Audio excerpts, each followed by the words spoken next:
Здравствуйте, уважаемые телезрители! В эфире программа «Беседы у камина». Каждый день нашей жизни начинается с чистого листа, а следовательно и наши мысли и настроения способны также обновляться каждое утро.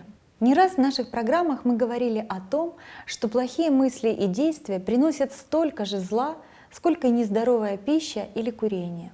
Негативные мысли разрушают наше тело физически, точно с такой же силой, насколько позитивные мысли обладают способностью восстанавливать нас и исцелять.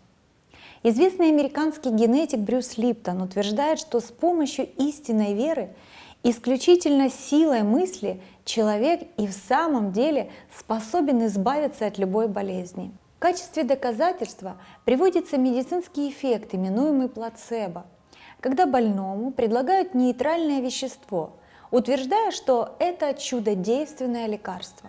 Больной в это верит, и в итоге вещество и в самом деле оказывает исцеляющее действие. Подлинно научного доказательства этому явлению нет, но Брюс Липтон дает объяснение, что с помощью веры в целебную силу лекарства человек меняет идущие в его организме процессы, в том числе и на молекулярном уровне.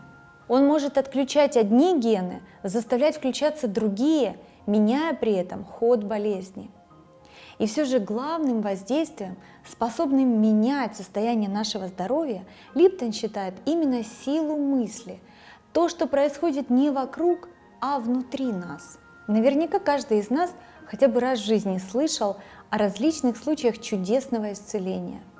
Врачи не могут дать этому объяснение, но факт остается фактом. Мне вспоминается один из таких случаев, произошедших с Львом Николаевичем Толстым.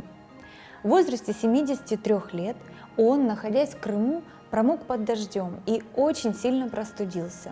Врачи диагностировали тяжелую степень воспаления легких. Ситуация с каждым днем ухудшалась. В разгар болезни положение было настолько тяжелым, что лечащие врачи потеряли надежду на выздоровление. В семье стали обсуждать вопрос о погребении. Считая с волей Льва Николаевича, который не хотел, чтобы у близких были хлопоты с его телом, решили, что погребение должно быть в Крыму. С этой целью по соседству был куплен небольшой участок земли.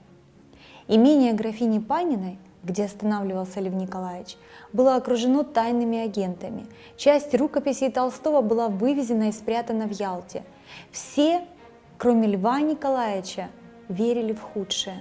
Но сам писатель продолжал работать, несмотря на свое состояние, и говорил о планах на будущие книги, отказываясь верить в то, что предрекали врачи. Сила его позитивно настроенных мыслей одержала победу. Болезнь отступила.